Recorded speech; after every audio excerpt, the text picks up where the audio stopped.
ada kesengsaraan, ada azab. Ya kan di situ ada taman surga, ada lubang dari lubang neraka. Kemudian ada kenikmatan, ada kesengsaraan. Jadi ada kehidupannya. Makanya dalam hadis kan kita selalu diperintahkan apa? Bertawud kan, Allah menya'ud dengan adzabil qabri, dari adab kubur. Salah satunya baginda Nabi selalu mendahulukan ini, adab kubur. Karena kuburan ini alam yang luar biasa. Seolah-olah kita mati, padahal ketika dalam kubur kita hidup atau kita kan nanti ditanya. Termasuk fitnatul qabr itu apa? Pertanyaan dari malaikat. Pertanyaan dari malaikat. Di situ kita diuji. Maka batu loncatan selamat ke kehidupan selanjutnya sebenarnya di alam kubur ini. Kalau pertanyaannya mampu dijawab, selesai. Berarti kesananya terbuka lah, jalannya lebar. Tapi kalau pertanyaan alam kuburnya nggak bisa jawab, jalan makin sempit. Kan pertanyaannya simpel sebenarnya kan. Pertanyaannya simpel. Man rabbuka? Siapa Tuhanmu? Kan kalau sehari-hari kan kita bisa menjawab. Sehari-hari bisa menjawab simpel. Man nabiyuka? Siapa nabi itu kita bisa. Ma imamuka? Apa imam? Kita bisa menjawab.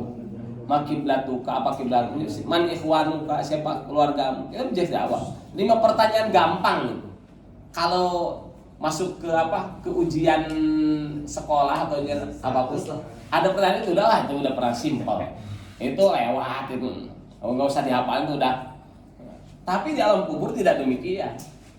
Kenapa? Karena ketika lihat malaikatnya saja sudah gemetar. Belum lagi di alam kubur, kalau seandainya di dunianya itu penuh dengan maksiat, contoh tidak mau melaksanakan ibadah sholat yang wajib, atau kaya tapi tidak mau berzakat, padahal sudah menjadi nisab. Apa? Kan di alam kubur disebutkan dalam hadis, nanti akan ada yang namanya apa? Ular besar yang disebut dengan sujaul akro. Sujaul akro. Itu kan sujaul akro itu kan ular besar yang tidak bersisik. Gedenya yang ditanya, tidak bersisik. Jadi ada namanya sujaul akro. Sujaul akro itu matanya besar, kemudian tubuhnya juga tidak bersisik dan besarnya nggak bisa dibayangkan. Mungkin ngelihat matanya ular aja, kalau kita lihat ada ular besar kita udah takutan. Ini nggak bisa dibayangkan. Ya, hanya dengan sekali julur itu orang bisa masuk ke dalam mulutnya. Sekali julurin lidahnya itu. Naudzubillah subhanallah. Nah ini kan pintu pertamanya al-qabru. Kedua setelah al-qabru apa? Al-ba'tsu, dibangkitkan dulu. Setelah kita meninggal, kita dibangkitkan oleh Allah SWT dari alam kubur, dihidupkan lagi menjadi kehidupan yang kedua. Kalau dalam surat apa? Surat An-Nazi'at, yaqulu inna lamarduduna fil hafirah aidza kunna idzaman nakhirah qalu tilka idzan karratun khasirah fa inna ma hiya zajratu wahidah fa idahum bisahirah. Ketika tiupan sangkakala kedua, jadi tiupan sangkakala itu ada berapa? Sebagai mayoritas ulama mengatakan ada 2. Mayoritas ulama mengatakan 2, tapi ada yang mengatakan 3. Ibnu Taimiyah itu 3. Ada tiupan sangkakala pertama di mana manusia di situ apa? Hanya menjerit saja. Dilanjutkan dengan tiupan sangkakala kedua. Kalau dalam versi Ibnu Taimiyah adalah di mana seluruh makhluk hidup meninggal, tidak ada yang tersisa. Baru kemudian sangkakala ketiga adalah manusia dibangkitkan lagi. Tapi kalau mayoritas ulama itu hanya 2. Sangkakala pertama adalah di mana manusia seluruh makhluk itu diwafatkan Allah, dimatikan. Kemudian yang kedua adalah ketika manusia dibangkitkan lagi, as-sayhah as-tsaniyah. Nah ini ya, fa idahum bisahirah. Qalu tilka idzan karratun fa inna ma hiya zajratu wa fa idahum bisahirah. Fa inna ma hiya zajratu wahidah. Nah, zajrah di situ tiba-tiba kemudian terdengarlah suara jeritan yang kedua, maksudnya tiupan yang kedua di mana manusia dibangkitkan. Semuanya serentak. Semuanya serentak. Faidahum bisahirah, tiba-tiba mereka hidup lagi dalam keadaan di dunia yang lain, dunia yang berbeda. Dunia yang berbeda. As-sahiroh itu adalah alam alam selain alam dunia. Maksudnya alam nanti ketika dibangkitkan namanya sahiroh. Dalam Al-Qur'an sahiroh itu Allah mengatakan itu tanah Syam, tapi pendapatnya lemah. Nah, dibangkitkan manusia ini. Ketika dibangkitkan gimana kondisi manusia? Dalam hadis itu kondisi kita dibangkitkan manusia itu satu khufat. Khufat itu tanpa beralas kaki. Nyeker. Ya, masa nyeker. Ya, tidak beralas kaki berarti. Ketika dibangkitkan satu tidak beralas kaki. Kondisinya tidak beralas kaki. Tidak beralas kaki. Beralas kaki. Yang kedua aurat, telanjang tanpa berpakaian sehelai pun. Tanpa berpakaian sehelai pun. Ya, tanpa berpakaian. Tanpa pakaian. Tanpa pakaian, sehelai pun tidak pakai pakaian. Yang ketiga, gurla, dalam keadaan tidak dikhitan. Artinya kembali seperti bayi yang dilahirkan, tapi dia sudah ngajel-gedeg gitu. Tahu nggak ngajel-gedeg? Ya, maksudnya ya hidup gimana sih kayak Nabi Adam dihidupkan kan udah langsung udah gede. Nah itu dalam kisaran umur berapa coba? Itu kisaran umurnya 30-35 tahun. Kehidupan di akhirat tuh kehidupan nanti di surga pun gitu. Pokoknya umurnya antara 30 sampai dalam hadis itu antara ini aja 30-30 tahun umur manusia itu pertengahan. Kalau di dunia kan umur kan rata-rata kan antara 65 sampai 70 kan. Jadi kalau setengahnya itu ya 30-35. Kehidupan manusia di akhirat itu gitu. Ukurannya segitu. Nah, jadi nah, ya. Ketiga gurla, tidak dikhitan, dalam kata dikhitan. Dikhitan. Ya. Jadi kembali seperti apa? Seperti bayi lahirkan, cuma berbeda. Ada langsung aja gedeg, enggak tahu langsung enggak. Langsung aja gedeg. Sampai saya nanya, "Ya Rasulullah, kalau dibangkitkan kayak begitu, ana roba'duna ba'dun, kalau gitu, loh kita bisa saling melihat satu sama lain." Coba sampai begitu. Kenapa? Karena kan wajar, ada pemikiran itu wajar. Pertanyaan Sayyidah Aisyah itu wajar. Manusia pun pasti yang lain akan benar begitu. Tapi kata Rasul apa? Ya Aisyah, wal amru asyad min dzalika. Enggak terpikirkan loh. Enggak kepikiran. Enggak terpikirkan sedikit pun manusia ketika dia dibangkitkan kemudian dalam keadaan seperti itu, dia apa? Melihat satu sama lain, tidak ada. Jadi ketika dibangkitkan dia apa? Kalau di Al-Qur'an kan kalau dalam surat itu kan dalam keadaan takut. Absaruha khosyi'ah. Jadi pandangannya itu menjadi hina, kemudian qulubu yauma idzi wajibah. Takut dan cemas, penuh dengan ketakutan. Kenapa? Karena alamnya berbeda. Loh, ini bukan alam yang dunia. Jadi tidak ada tumbuh-tumbuhan, nggak ada. Jadi terus manusia banyak berkumpul di situ. Jadi ngerinya luar biasa. Dan dalam keadaan saya itu apa? Panas yang luar biasa. Ketika setelah dibangkitkan apa? Langsung manusia kemudian digiring ke alam mahsyar. Yang ketiga itu al-hasyru. Al-hasyru, manusia dikumpulkan. Jadi digiring setelah dibangkitkan langsung digiring kemana? Ke al-hasyar. Dalam kondisi panas yang luar biasa. Saking panasnya, cuaca yang di waktu tersebut ada yang apa? Kondisi yang keempat, selain apa? Kondisi yang keempat, manusia pada berkeringat semuanya tanpa terkecuali. Pada berkeringat, tapi ada yang keringatnya hanya sampai 2 mata kaki saja. Sedikit. Ada yang keringatnya sampai lutut. Ada yang sampai pertengahan badan. Ada yang sampai ke lehernya. Ada yang tenggelam. Ada yang sampai apa? Menutupi seluruh anggota badan. Kan ngeri kan? Kondisi ngeri sekali. Ngeri sekali. Coba. Dikumpulkan manusia di situ. Ketika dikumpulkan semua tidak ada yang terpikat. Ada lintasan-lintasan ingat ke istri, ke anak, keluarga. Ada lintasan. Tapi saya itu kemudian apa? Terpikir saya salah. Jadi gimana sih kalau kita dalam kondisi apa? Dalam kondisi yang mencekam, dalam kondisi kita dalam keadaan apa? ditimpa musibah yang besar, waktu itu apa? Yang bisa kita terpikir apa? Pasti ingin menyelamatkan diri sebelum selamat orang lain. Oh iya, tapi saya harus selamat. Jadi gimana caranya saya selamat? Gimana caranya saya selamat dari kondisi ini? Dan kondisi luar biasa. Ini kondisi menegangkan. Sampai akhirnya manusia apa? Ketika di alam mahsyar ini dia apa? Karena kondisi panas, haus, kehausan, tidak ada air minum, karena kehausan, kelaparan, kecuali yang nanti dalam hadis di 7 golongan itu kan, 7 golongan dapat perlindungan itu, kecuali ada pengecualian itu. Tapi rata-rata semuanya begini. Akhirnya manusia kemudian berinisiatif, semuanya tanpa kecuali datang ke Nabi Adam. Jadi ketika Al-Hasyr itu mereka apa? Mereka mencari pertolongan, ke siapa? Semua manusia akan mencari, kalau bahasa sekarang tawasul. Tawasul itu kan mencari wasilah biar bisa selamat dari mana. Mencari kira-kira orang yang paling dianggap dekat oleh Allah, yang kira-kira kalau dia berdoa itu langsung top chair, langsung oleh Allah oke gitu. Ke siapa? Mereka ini siapa? Ke Abul Bashar, ke Nabi Adam dulu. Ke Nabi Adam datang. Ke Nabi Adam.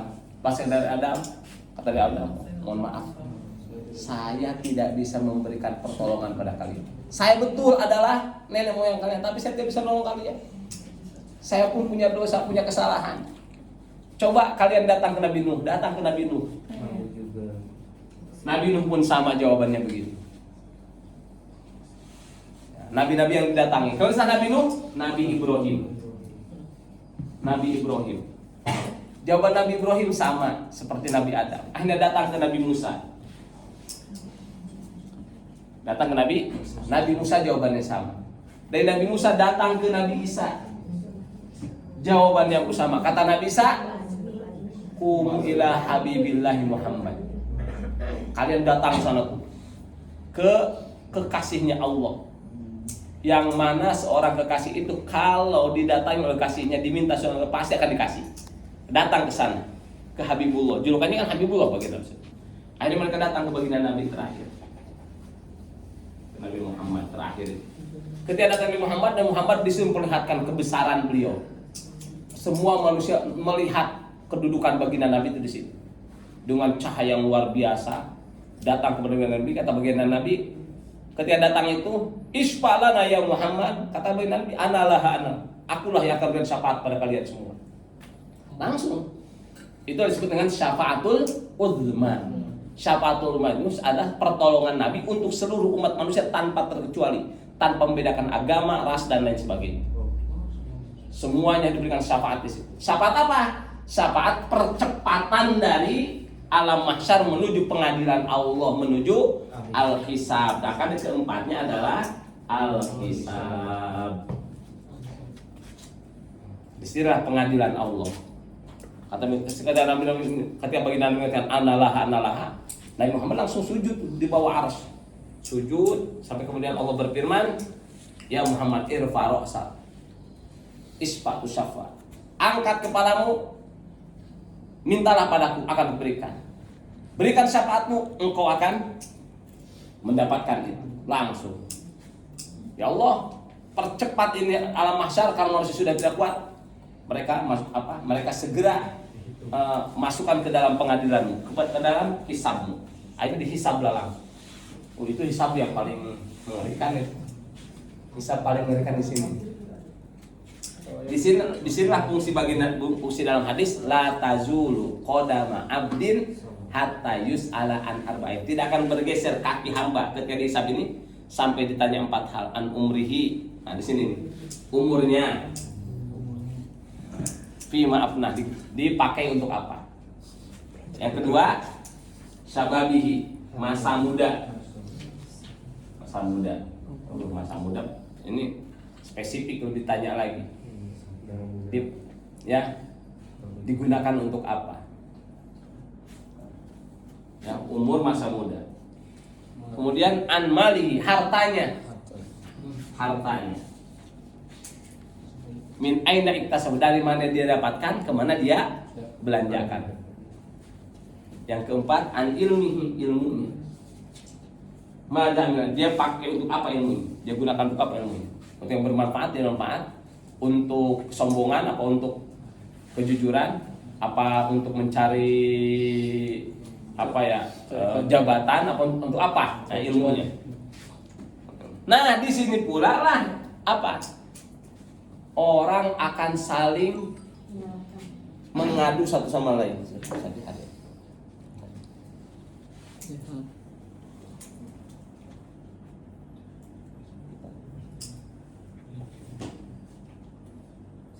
Nanti jam kedua saya usah hari nanti masuk.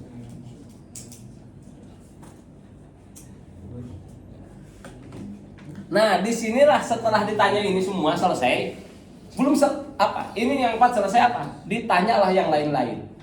Yang lainnya di situ. Orang ngadu di situ. Yang pernah dizolimi, pernah disakiti di situ ngadu. Ya Allah, dia udah selamat nih, ini udah selesai selamat. Wah, udah selesai. Pintu seolah-olah apa? Jalan di surga sudah terbuka lebar. Tak taunya datanglah orang yang dizolimi. Ya Allah, saya dulu pernah dizolimi orang ini. Saya dulu pernah disakiti, saya pernah apa? Akhirnya Allah kan malaikat, coba dia punya apa tuh? Catatan amal apa? Dia punya kebaikan apa? Oh dia kebaikan dalam sholatnya, kasihin pahala sholatnya. Dibagi di sini, di sinilah ya pengadilan, ya pengadilan. Jadi bisa mendakwa satu sama lain. Di sinilah ya letaknya. Kalau seandainya pahalanya oke, bersih, terbuka. Tapi kalau enggak, ya. Maka dari hisab itu kemana coba? Dan setelah hisab, setelah kita dihisab diadu Allah, kita baru ke al-mizan, ditimbang. Al-mizan, ditimbang tuh. Hasil dari setelah tadi adil itu ditimbang. Ya, al-mizan ditimbang. Cuma timbangannya, oh timbangannya gimana bentuknya? Jangan wallahu alam. Wallahu alam. Cuma nanti amal kita ditimbang.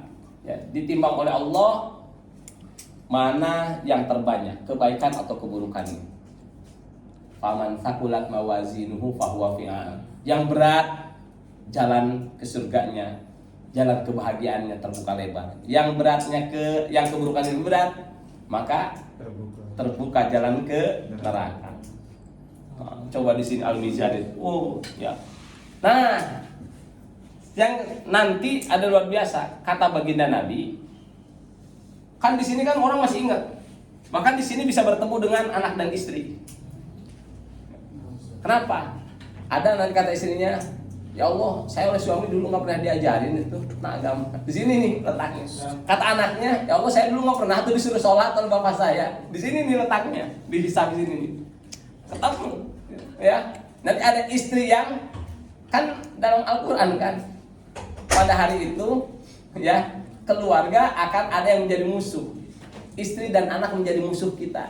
Menjadi musuh kita. Dia yang kita nafkahi, yang kita kasih uang, kasih jajan, suruh beli make up, suruh beli baju. Tak taunya dia dapat datang orang. Ya Allah, iya betul. Saya emang untuk nafkah lahir. Pakaian dibeliin, make up jangan ditanya. Bahkan tiap ke salon tiap bulan disuruh. Tapi untuk urusan agama, saya nggak tahu ilmu tentang saya nggak tahu tentang ilmu, apalagi tentang ilmu nifas, tentang toharo. Saya nggak pernah diajarin. Disuruh belajar nggak pernah tuh buat suami saya. Karena yang penting dandan aja udah di rumah, nggak usah belajar. Nah di sini nih, kan itu termasuk menzolimi. Itu menzolimi. Akhirnya apa? Si istri ada tuh yang dapat pahala dari suaminya. Coba ngambil pahala suaminya coba. Anak juga begitu. Tapi kalau anaknya soleh, istrinya soleha, ini nanti apa? Nanti akan memberikan kesaksian. Akan memberikan kesaksian. Ya Allah, dia yang dulu begini. Akhirnya disampaikan segala macam. Detail di sini, hisab itu. Panjang itu detail. Sehingga nanti ke al-mizan, di mizan itu tinggal timbang saja. Dan kalau yang tadi habis pahalanya oleh orang lain, yang pernah dolimi ngambil pahalanya, yang pernah sakitnya pahalanya, ya ketika mizannya sudah ketahuan. Timbangannya sudah ketahuan. Nah ini ditimbanglah di sini. Wallahu alam bagian bentuknya cuma ditimbang. Nah, cuma ada kata dalam sebuah riwayat, ada seseorang umat baginda Nabi. Ketika dia di mizan itu, dia datang ke mizan, dia sudah ketika hisab itu dia sudah oleng. Apa? Kenapa? Karena kebaikannya banyak diambil orang lain. Dia tidak tahu apakah masih ada kebaikan-kebaikan yang lain yang masih dia miliki. Sehingga ketika akan masuk mizan itu dia nggak tahu apakah akan berat ke yang baik apa ke yang buruk. Ketika ditimbang itu terlihatlah ternyata timbangan keburukannya lebih banyak, lebih berat. Melihat itu apa? Dia menjerit, yasruhu sorhotan, dia menjerit sejadi-jadinya. Yang gimana ngejerit Pak Gadi? Ngejerit ya udah, kan udah jelas pintu nerakanya udah kelihatan. Jalan udah sempit, udah ngejerit sejadi-jadinya. Dia teriak, dia nangis sejadinya, dia sedih sejadinya. Udah begitu dia sampai untuk mengangkat kedua kaki sangat sulit. Nah, kita juga gitu kan. Kalau kejar hutang. Kejar hutang kan. Wah, tak taunya apa? Kita sudah tidak ada tempat lagi untuk sembunyi minta pertolongan. Sudah tertutup semua. Kan gelap tuh. Mau bangkit saja itu udah sulit. Kaki itu berat pasti. Nah, itu pun seperti itu sama. Tapi luar biasa ketika dia dalam kondisi begitu, sedang dalam keadaan kesulitan, sedih, nangis yang sejadi-jadinya. Tiba-tiba ada seseorang dari belakang datang itu dia memasukkan sesuatu ke timbangan kebaikannya. Ketika masukkan sesuatu tersebut, tiba-tiba timbangan yang tadinya keburukannya lebih berat dikalahkan oleh kebaikannya setelah dimasukkan sesuatu tersebut. Timbangan kebaikan yang menjadi lebih berat dari keburukan. Dia terheran dan kaget sambil gembira, dengan gembira yang luar biasa, bahagia, senang. Tadi ya katanya kan ya sa'adah, ya masa sa'adah itu kan ya kebahagiaan. Bahagianya diriku, alangkah bahagia ada orang akhirnya sampai dia kemudian berpaling. Man anta? Kamu siapa yang nolong saya? Kita kan karena mau ngucapin terima kasih lah. Kan nanya itu siapa engkau? Kan itu Pak siapa ya? Kan. Terima kasih sudah nolong saya bla bla bla kan segala macam. Dia pun gitu. Siapa engkau? Kata orang ini, Allah ta'rifuni, engkau tidak tahu. Enggak kenal. Kok enggak kenal sih siapa aku? Man anta? Analladzi shallaitahu iyyahu fi dunya. Aku adalah dulu orang yang engkau ketika di dunia senantiasa bersalawat kepada baginda Nabi. Baginda Nabi datang menyelamatkan orang ini, memasukkan sesuatu. Apa yang dimasukkannya? Ternyata yang dimasukkannya adalah catatan salawat yang dipegang oleh baginda Nabi. Jadi baginda Nabi itu punya pegangan, punya catatan orang-orang yang bersalawat. Karena dalam hadis baginda Nabi mengatakan begini, dalam hadisnya sahih. Innallaha wakkala bi qabri malaka. Allah menempatkan di kuburanku seorang malaikat. Jadi di kuburan baginda Nabi. Ba'daan tawaffan ya Allah. Setelah Allah wafatkan itu, Allah menempatkan satu malaikat di kuburan ini. A'tahullahu asma'al khalaiqi kulliha. Kepada malaikat ini Allah berikan seluruh nama makhluk tanpa terkecuali. Allah berikan seluruh. Fala yusolli ahadun alayya ila yaumil qiyamah. Tidak ada seorang pun yang bersolat padaku sampai hari kiamat illa ablagoni, kecuali malaikat ini akan menyampaikan kepadaku bismihi wasmi abihi, namanya dan nama orang tuanya. Catatan namanya ada, nama kita dan nama orang tua. Gading bin ada catatannya. Jadi Nabi punya catatan sendiri. Inilah yang nanti akan yang akan menjadi modal ketika baginda Nabi akan menerima syafaatnya. Ini Nabi punya catatan, kenal Nabi. Kan dalam Imam Ghazali dalam kitab Muqasyafatul Qulub, dalam bab mahabbah itu ada seseorang bermimpi waktu malam, bermimpi berjumpa dengan Nabi, bermimpi berjumpa Nabi ketika dalam tidurnya. Ketika bermimpi berjumpa dalam tidurnya, Nabi itu dalam mimpinya tersebut jangankan nanya, noleh pun enggak. Jangankan nanya, noleh pun. Ini orang soleh, yang mimpi orang soleh. Jangankan nanya, noleh pun enggak. Kalau kata orang ini, wahai pertanyaan begini, wahai Nabi, apa engkau tidak kenal denganku? Kata Nabi, siapa engkau? Aku selalu mendengar para ulama, menurut para ulama dari sahabat, dari engkau sendiri, bahwa engkau itu lebih kenal kepada umatmu melebihi kenalnya seorang ibu kepada anaknya sendiri. Kata Nabi, betul. Itu adalah betul, tidak salah. Tapi inna ma'rifati bi ummati ala qadri sholatihim alaihi. Tingkat pengenalanku kepada umatku bergantung kepada sholawat yang senantiasa dia berikan pada. Orang ini kaget, bangun dari tidurnya, langsung kemudian wudhu, sholat 2 rakaat, taubat pada Allah, berjanji mulai detik itu sehari semalam minimal akan sholawat 100 kali. Dia terus dawamkan. Dia lihat dalam kitab pasal itu Babul Mahabbah, babnya Babul Mahabbah, bab kecintaan. Dia sholawat terus, akhirnya apa? Sampai akhirnya bermimpi berjumpa dan baginda Nabi lagi. Ketika berjumpa dan baginda Nabi langsung mengatakan, patabas sama, Nabi langsung tersenyum, waqala a'rifukal an. Sekarang aku sedang kenal engkau. Aku kenal kamu sekarang. Maka dari situ kemudian apa? Dia sampaikan ke keluarga, jangan pernah untuk tidak bersolat kepada Nabi minimal dalam sehari semalam 100 kali untuk keluarganya. Dianjurkan. Dan ternyata keluarganya berminat baginda Nabi, kemudian apa? Mereka kata baginda, aku kenal dan kalian semua. Nah, ini luar biasa. Jadi ada catatan amal yang memang tidak ada di sini, ya, sengaja oleh Allah disimpan. Maka kata Nabi kan, maka kita selalu mudah-mudahan nanti kelak kita akan mendapatkan syafaat. Kita memohon syafaat baginda Nabi. Nah, salah satu syafaat baginda Nabi itu kapan dimunculkannya di sini? Ketika di mizan. Ketika di mizan. Kan baginda Nabi dalam hadis yang lain apa? Inna ahkun nasi bi yaumal qiyamati aktsaru alayya sholatan. Orang yang paling berhak. Ya. Inna aulan nasi bi, sesungguhnya orang yang paling berhak mendapatkan syafaatku di hari kiamat adalah orang yang paling banyak sholawatnya padaku. Ukuran banyak itu berapa? Kam aqallul kasr, ulama tanya. Minimalnya dari jumlah banyak itu berapa? Karena ada batasan minimalnya.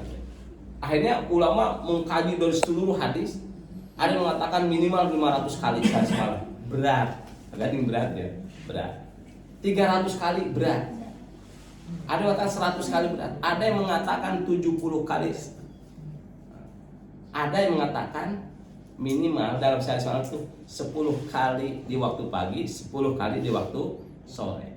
Kenapa? Karena ada hadis baginda Nabi, man shalla alayya hina yusbihu ashron wa hina yumsi ashron halat lau syafatu. Orang yang bersolat pada pagi hari yang minimal 10, sorenya minimal 10, maka dia termasuk orang yang berhak mendapatkan syafaatku kelak di hari kiamat. Sehingga dari situ ada ulama mengatakan minimal 10 kali. Enggak akan terlalu berat dari 10 kali. Pagi 10 kali, sore 10 kali. Play lali aja. Enggak terlalu berat kali. Kan kalau yang 100 mungkin aduh nah 70 jam. Ya ada tuh, ada batasan yang lebih kecil, 10 ya. Ya syukur-syukur kalau lebih banyak, kan lebih baik kalau lebih banyak. Ya. Ini luar biasa. Jadi Nabi memberikan syafaat. Ya, sudah memberikan syafaatnya. Nanti ada syafaat Nabi yang lain. Bukan hanya di sini Nabi memberikan syafaatnya. Nabi tidak ada di sini.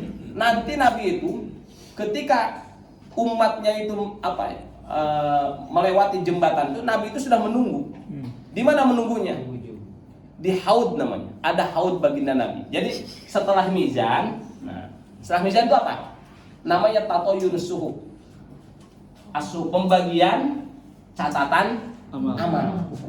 Pembagian catatan amal. Dari sini kan udah jelas di mizan catatan amalnya.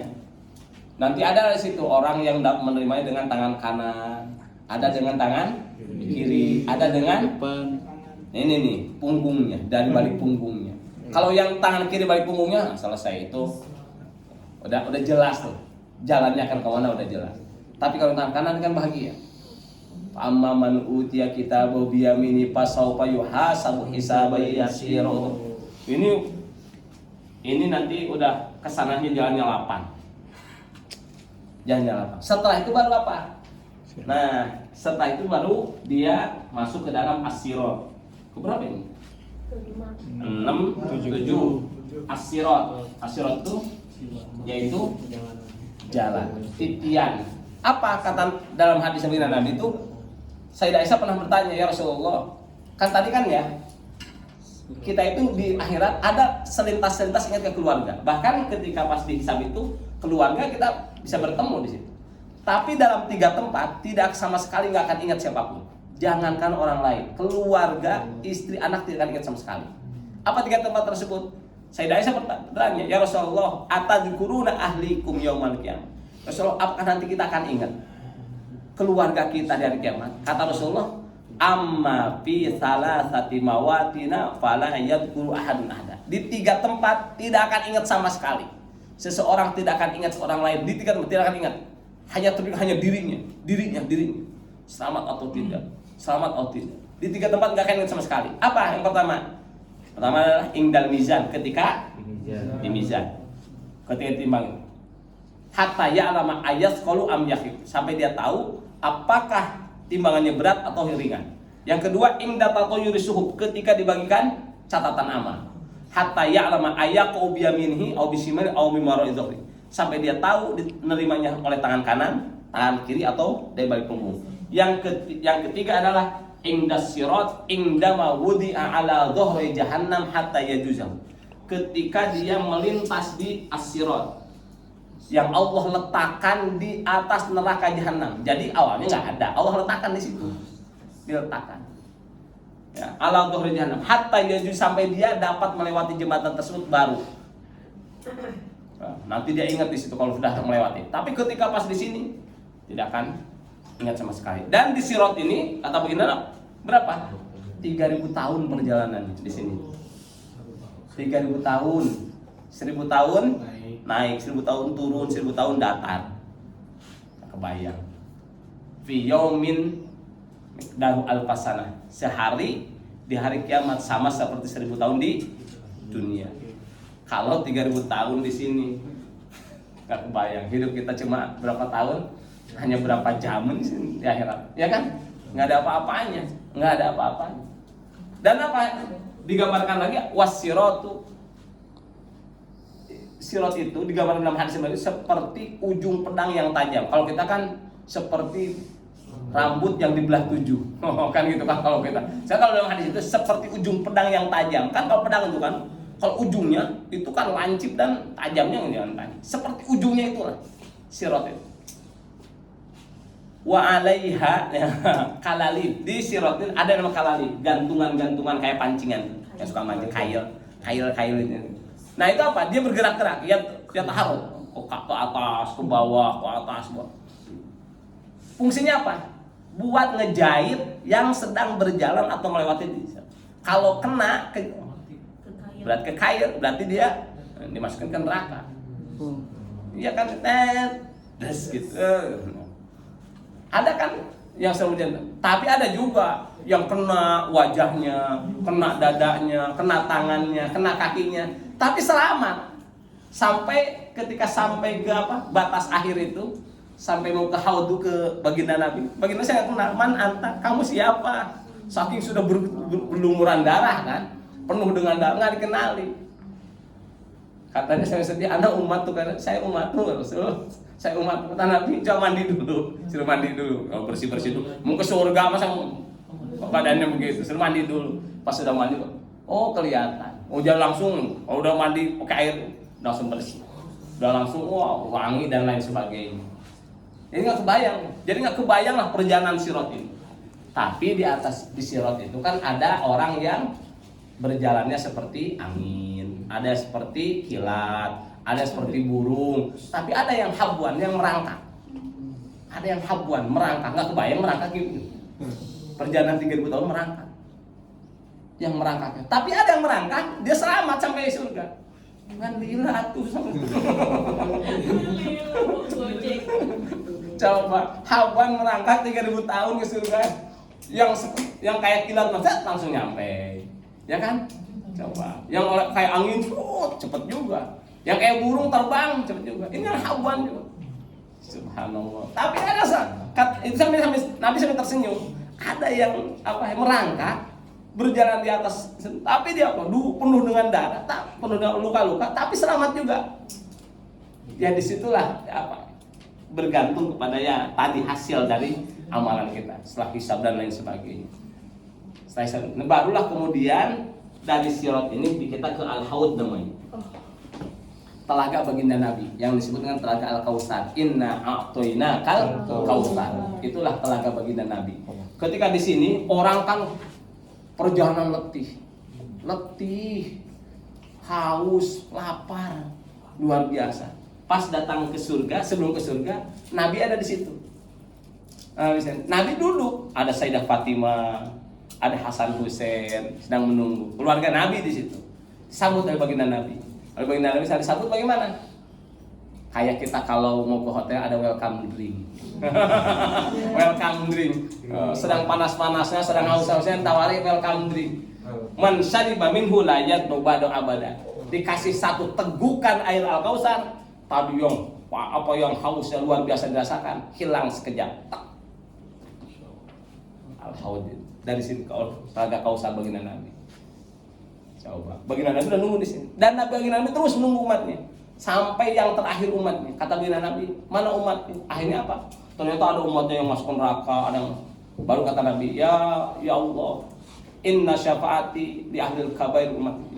Ya Allah, aku sudah dulu berdoa ketika di dunia dan doaku aku simpan untuk apa yang akan aku gunakan di akhirat ini. Ya Allah, berikanlah syafaatku untuk umat-umatku yang melakukan dosa besar ketika di dunia. Ya udah masuk duluan, udah masuk dulu kan nerakanya. Udah masuk dulu umat kan udah selesai itu umatnya, udah terakhir masuk ke surga.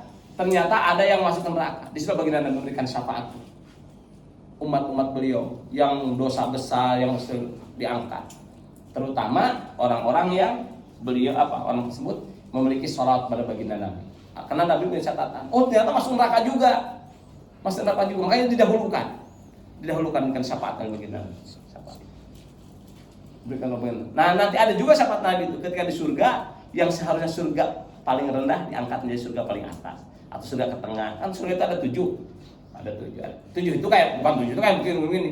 7 itu bukan berarti 7 tingkat begini, kayak klaster lah. Itu klaster. Kalau kita masuk Sentul City kan ada Notrid. Yang paling tengah itu namanya Firdaus.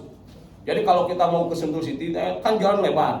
Tengah paling kalau kita kemana ke istana itu kan ada kementerian-kementerian. Di sini ada istana presiden. Yang paling terlihat pertama istana presiden. Wahnya luar biasa dan berbagai fasilitas. Nah baru di pinggir-pinggirnya ada Darussalam, Darul Ma'wa, Darul Naim, Darul Jalal gitu. Pinggir-pinggirnya. Jadi begitu, jadi bukan berarti gimana itu? Enggak, maksudnya 7 klaster. Surganya mah 1. Surga, jannah. Tapi nama klasternya ada 7.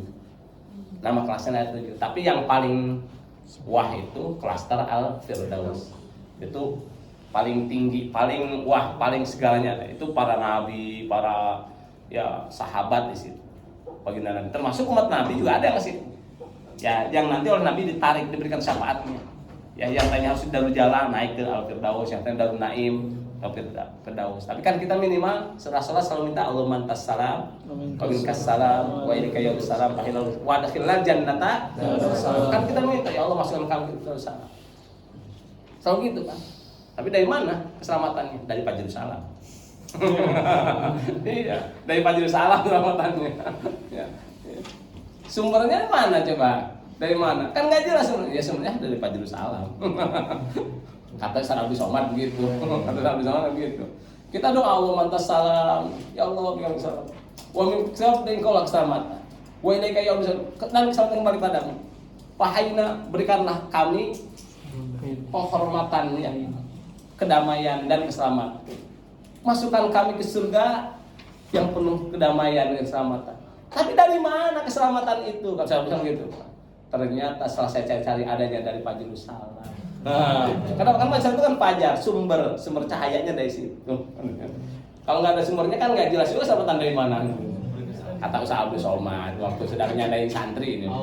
Sedang nyadain santri. Santri seneng gitu kan. Ya biasa kan untuk membuat santri bergairah hidupnya kan senang, oh iya. Kan kita harus nyari-nyari dari mana nih sumber keselamatannya. Kok nggak ada? Harus dicari. Ternyata saya cari dari Sumatera sampai Papua, yang ada di sini Bogor. Fajrussalam. Sumbernya ternyata kedamaian ada di sini. Jadi kalau pengen masuk Darussalam, surga Darussalam, Anda harus ke Fajrussalam. Itu ke santri, waktu itu santri. Ya, ke marketingnya gitu. Kan orang tua santri denger itu, wah, ya inilah senang. Nah terakhir baru setelah Al-Hud itu baru Al jannatu awin nar, ya. Surga atau neraka. Nah, kamu ya tadi ya ketika pas di sirat ini ya yang celaka ya celaka. Ini yang terakhir 7, 8-nya ini al haud, baru kemudian 9-nya al jannah awin nar. Surga atau neraka. Surga atau neraka. Nah, sudah di surga barulah di situ.